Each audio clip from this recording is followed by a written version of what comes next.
Ինչն էր պատճառը, հա, խնդրեմ։ Շնորհակալություն նախհրավերի համար։ Տեսեք, Սահմանադրական դատարանի որոշումը ակնհայտորեն դատախազությունը փորձում է կիրառել Սահմանադրական որոշման պատճառաբանություններին եւ հատկապես եզրափակիչ մասին հակասող մեկնաբանությամբ։ Մենք ունենք բազմաթիվ Սահմանադրական դատարանի որոշումներ, որտեղ Սահմանադրական դատարանը օրինակ եզրափակիչ մասում նշում է նույն որոշման պատճառաբանությունների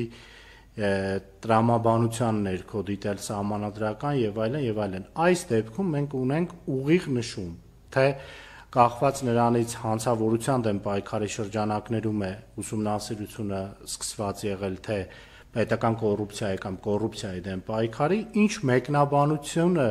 կլինի սահմանադրական եւ այսուհետ իրավասու մարմինը դատարանները պետք է ղեկավարվեն այդ մեկնաբանություններով, որպեսզի իրենց դատական ակտերը եւ ի սկզբանե պահանջը դիտարկվի սահմանադրությունից բխող։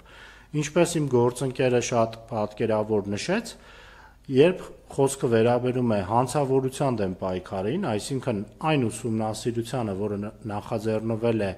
վիճելի օրենքի 1-ից 5-րդ հոդվածի 1-ից 4-րդ մասով, ապա այդ դեպքում միանշանակ է, որպեսզի բռնագանձման գործընթացը լինի սահմանադրական մեկնաբանությամբ եւ օրենքի 24-րդ հոդվածով ունենանք բռնագանձման ենթակա գույք, անհրաժեշտ է, որ համապատասխան հանցանքի հետ կապը հիմնավորվի։ Ես այստեղ ուզում եմ հատուկ ուշադրություն հրավիրել նրան, որ ոչ թե նշված է հանցանքի հետ, որպեսզի դա լայն մեկնաբանության դաշտ ստեղծի, այլ նշված է համապատասխան հանցանքի հետ։ Իսկ մենք որպես իրավաբաններ համապատասխան հանցանք ասելով պետք է հասկանանք այն ենթադրյալ հանցանքը, որի առնչությամբ քրեական հետապնդում է իրականացվում։ Հիմա Սահմանադրական դատարանի եզրափակիչ մասի ուղղակի հակասությամբ կիրառությունը իրավասու մարմնի կամ առնվազն մեկնաբանությունը կիրառություն այս պահին դեռ ուղղակիորեն չունենք, որովհետև բոլոր գործերով շարունակում են ժամանակ խնդրել, որպեսզի հասկանան իրենց միասնական դիրքորոշում, կոնկրետ գործերով զեկուցումներ, վերադաս, ինչ արդյունք է տալու։ Փորձում են տրամաբանությունը շեղել, եւս մեկ անգամ շեղել, հատուկ եմ ընդգծում, որովհետև ի սկզբանե մեր ողջ պայքարը, մեր մարտավարությունը կառուցված է եղել նրա շուրջ, որ մենք ունենք արդեն իսկ եվրոպական դատարանի ստանդարտ, ընդ որում Սահմանադրական դատարանը այդ ստանդարտը ուղղակիորեն ամրագրեց իր որոշման մեջ, խոսքը Թեոդորովն ընդդեմ Բուլղարիայի, Յորդանովն ընդդեմ Բուլղարիայի եւ նաեւ հակիրճ անդրադարձ է կատարել բավականին վերջերս հրապարակված Մենդեևն ընդդեմ Բուլղարիայի գործերին, որտեղ ակնհայտորեն խոսում են, պատճառաբանում են, թե ապօրինի ծագում ունեցող գույք բռնագանձելու համար ինչու է անհրաժեշտ, որպեսզի հանցանքի եւ տնտեսական ակտիվի միջև լինի պատճառահետևանքային կապ, որը բոլոր հնարավոր եւ անհնար ձևերով անտեսվում էր իրավասու մարմնի կողմից եւ իրենց դիրքորոշումը միշտ այդ թվում գրավոր պատճառաբանում էին նրանով, որ գիտեք, մեր Հայաստանի Հանրապետությունը 4-րդ մոդելի պետություն է, որի համար չի կարա երբևէ կիրառելի լինի եվրոպական դատարանի ստանդարտը։ Ու սա շատ լուրջ մտահոգվելու տեղիք է տալիս։ Տեսեք, դուք նաեւ ձեր հարցադրմամբ անդրադարձաք, ինչու այսքան երկար տևեց։ Իմ կարծիքով այստեղ բացի իրավական պահից կա նաև որոշակի քաղաքական կոմպոնենտ այսքան երկար տևելու, ինչը պայմանավորված էր նրանով, որ փորձում էին թողնել, տեսնել դատարանները ինչ ձև են կիրառում, որ պայն ինչ զարգացում ուղղություն կստանա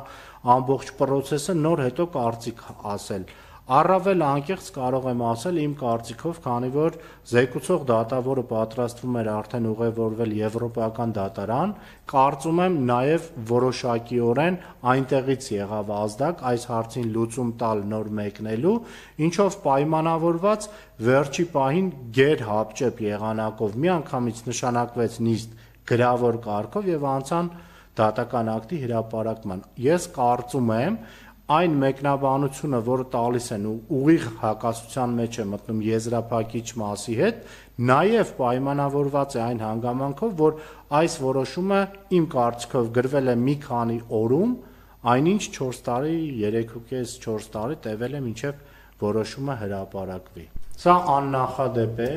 նման բան ես երբեք չեմ հիշում Սահմանադրական դատարանի կողմից, ամեն պատճառաբանությամբ կասեցնել ու երկարացնել հնարավոր գործընթացը։ Իդեպ գրավոր ընթացակարգի մասով, որ նշեցիք, դա որքանով էր արդարացի, հա, հենց գրավոր։ Միանշանակ արդարացի չէր, այդ հարցին մամուլով բազմիցս առիթ եղել է անդրադառնալու, այդ թվում եւ հիմնականում նաեւ պարոն Դավիթ Հարությունյանի արձագանքը, ով հենց անմիջապես հանդիսանում էր ընդդիմադիր խմբակցության ներկայացուցիչը ազգային ժողովում եւ այն դեպքում, երբ կա հանրային հետաքրքրություն, կա լայն շրջանակ, ովքեր հետաքրքրված են, դա ինքնին բավարար պետք է դիտվեր այս նիգորբանը process-ը